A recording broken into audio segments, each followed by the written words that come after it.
अब जैसे तूने वृक्ष की पूजा की तो वृक्ष में भगवान नहीं है, तुम्हारी भावना में लगा हुआ कि भगवान हमें दर्शन दे, नहीं तो खोपड़ी पटक के मर जाएंगे। तो भगवान को इसलिए दर्शन देना पड़ेगा। क्यों?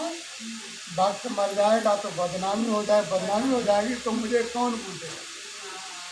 तो भगवान उसमें थे थोड़ी, लेकिन तुमने अपनी भक्ति के द्वारा मजबूर करके उन्हें बुला लिया। अब यही भ्रम रहता है कि अब प्रेम भगवान भगवान थोड़ी, तुम्हारी मजबूरी है। जैसे एक मूर्ति बनी, चाहे वो विष्णु की हो चाहे राम की किसी की, अब उस मूर्ति में भगवान थोड़ी बैठे। तुम जब भावना से भगवान को याद कर रहे हो तो उन्हें मूर्ति से प्रकट होना पड़ेगा और आपकी बात सुननी पड़ेगी। तो इसलिए तुम्हारी भावना बुलाती है, भगवान कहीं नहीं होता। भगवान तुम्हारी भावना से उसे जहाँ चाहोगे और जैसे चाहोगे उसे आना पड़ेगा,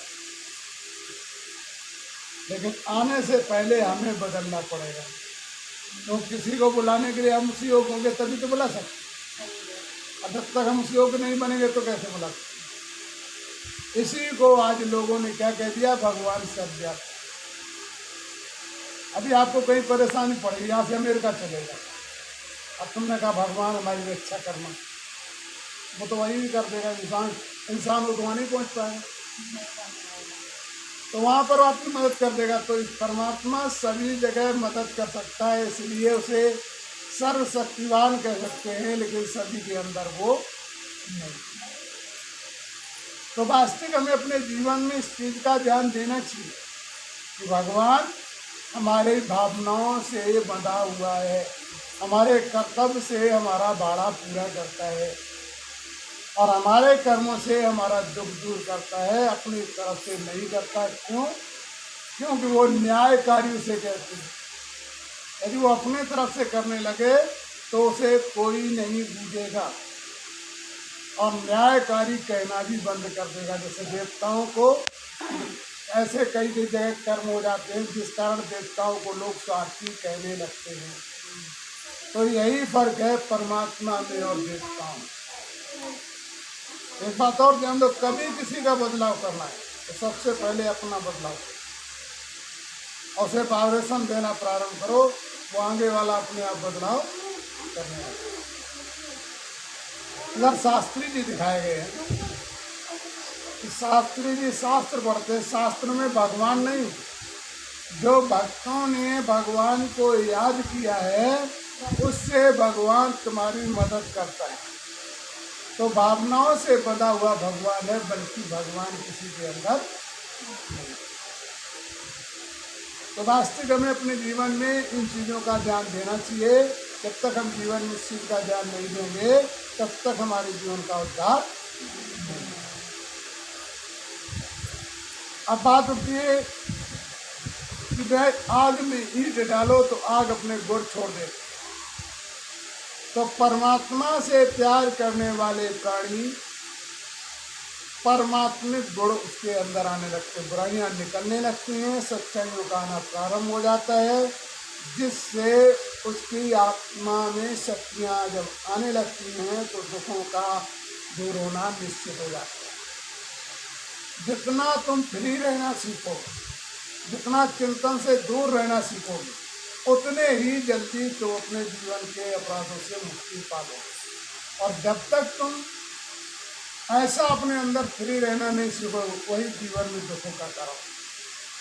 भगवान को सौंपो और अपने को अलग करते हो तो उसका सुधार होता जाएगा। तुमने अपने ऊपर लेना प्रारंभ कर दिया तो उसका सुधार नहीं होगा।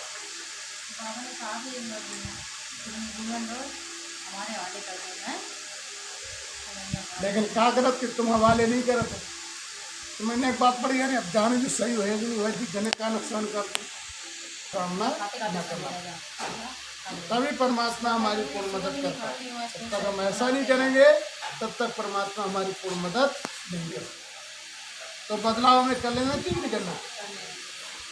तो हम अपने जीवन में थोड़ा सुधार करना सीखें।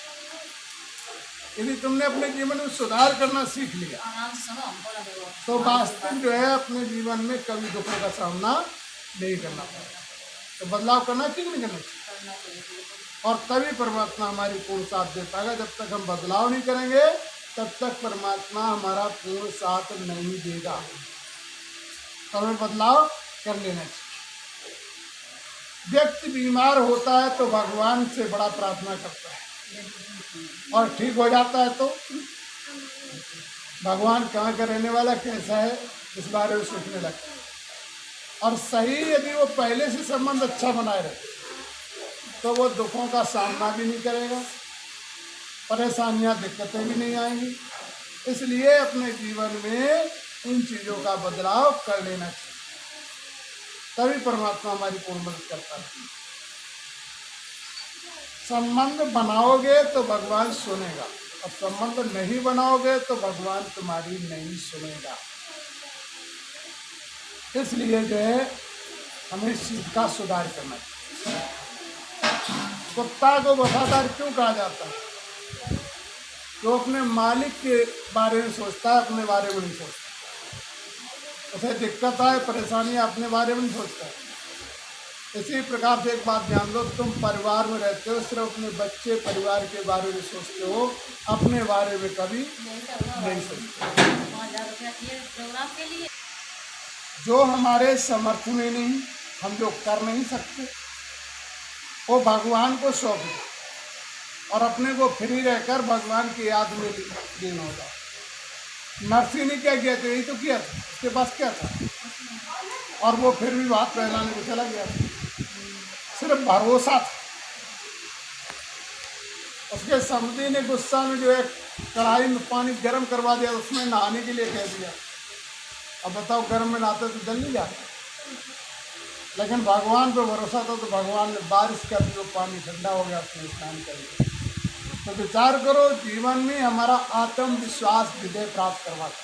कौन सी कहानी थी भाई जी? नरसिंह की। तो